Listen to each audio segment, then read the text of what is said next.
नमस्कार सभी को, मैं Navneet Gautam classes of physics में आप सभी का स्वागत करता हूं। आज की ये वीडियो आपकी राम मनोहर लोहिया अवध यूनिवर्सिटी, ठीक है जी, उसके फर्स्ट पेपर यानी क्लासिकल मैकेनिक्स और क्लासिकल एंड स्टैटिस्टिकल मैकेनिक्स के, है ना, ओवरव्यू से रिलेटेड है। तो आइए पेपर आप देखें कैसा है। सेक्शन ए में आपको वेरी शॉर्ट करने हैं, ठीक है।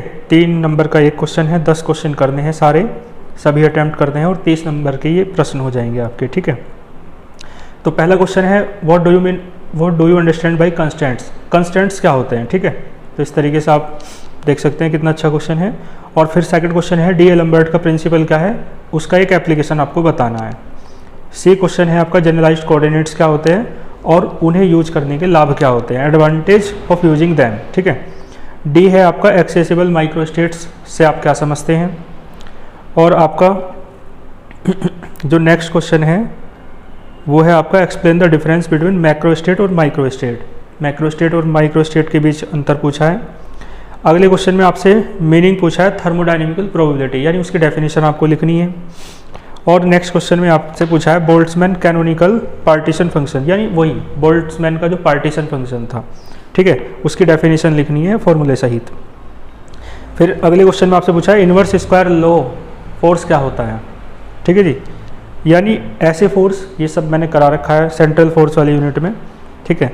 यहाँ बताऊँगा नहीं, तो वहाँ आप देख लेंगे अच्छे से, ठीक है, क्योंकि पेपर के ओवरव्यू की बस वीडियो है। अगला क्वेश्चन है प्रिंसिपल ऑफ वर्चुअल वर्क, है ना, एक्सप्लेन आपको करना है। अच्छा क्वेश्चन है, इंपॉर्टेंट टॉपिक्स के अंतर्गत आता है। और उससे अगला है साइक्लिक कोऑर्डिनेट्स क्या होते हैं, एग्जाम्पल से ही समझाना है, ठीक है। फिर सेक्शन बी है आपका शॉर्ट क्वेश्चन का, आपको 4 प्रश्न करने हैं और 150 शब्दों में लिखना है और 6 अंक का एक है, यानी 24 नंबर के आपके क्वेश्चन है। तो पहला क्वेश्चन आपसे पूछा है कि हैमिल्टन की इक्वेशन को डेराइव करो, ठीक है जी, और उसका फिजिकल सिग्निफिकेंस भी बताओ। अगले क्वेश्चन में लैग्रेंज की इक्वेशन को डी एलम्बर्ट प्रिंसिपल की हेल्प से कंजर्वेटिव सिस्टम के लिए डेराइव करा लिया है, ठीक है। तो लैग्रेंज और हैमिल्टन की जो इक्वेशन है दोनों के डेरिवेशन आपसे पूछे गए हैं, ठीक है। और इससे अगले क्वेश्चन में आपसे इक्वेशन ऑफ मोशन पूछी है पार्टिकल की अंडर सेंट्रल फोर्स, तो ठीक है, ये भी करा रखा है मैंने सब। इसके बाद देखो नेक्स्ट क्वेश्चन जो है आपसे लेवलेज थ्योरम पूछी है। लेवलेज थ्योरम, है ना, मैंने बताया इंपॉर्टेंट है आपके लिए काफ़ी, ठीक है जी।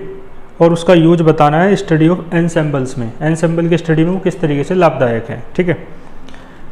तो प्रूफ करनी है ये थ्योरम, है ना। अगला क्वेश्चन है आपका law of equipartition of energy, discuss भी करना है और प्रूफ भी करना है, ठीक है।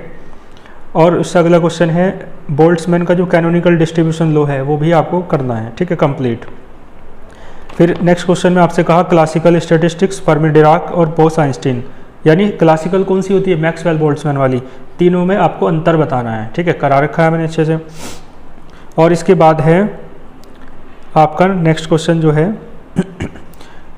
सेक्शन सी लॉन्ग क्वेश्चन, 2 प्रश्न आपको करने हैं और आपको दे कितने रखे हैं, 3 क्वेश्चन, है ना, बल्कि 4, 2 करने हैं, 450 शब्दों में लिखना है और 10.5 नंबर का एक क्वेश्चन है, ठीक है।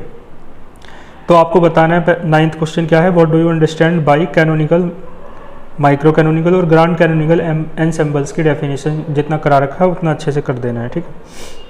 What is meant by black body radiation, black body radiation क्या होता है, प्लैंक का फॉर्मूला पूछा है ना, बोस आइंस्टीन स्टैटिस्टिक्स की हेल्प से, तो अच्छा क्वेश्चन है, बहुत इंपॉर्टेंट है। और 11th क्वेश्चन है लाप्लास रंज, है ना, लेंज वेक्टर और इसका एप्लीकेशन, ये हमने कराया नहीं, है ना, क्योंकि CCS में नहीं था।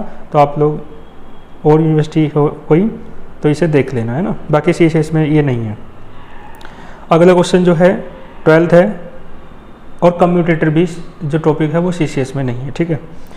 डिफरेंशियल इक्वेशन आपको बतानी है किसी पार्टिकल की, है ना, सेंट्रल फोर्स के लिए, और इस डिफरेंशियल इक्वेशन की हेल्प से केपलर के लॉस को प्रूफ करना है। तो वही है डिफरेंशियल इक्वेशन मैंने करा रखी है ऑर्बिट की, और साथ में केपलर के लॉस भी प्रूफ करा रखे हैं, ठीक है। तो इस तरीके से ये पेपर था आपका डॉक्टर राम मनोहर लोहिया अवध यूनिवर्सिटी, ठीक है। मिलते हैं फिर नेक्स्ट किसी पेपर के एनालिसिस के साथ, तब तक के लिए ऑल द वेरी बेस्ट।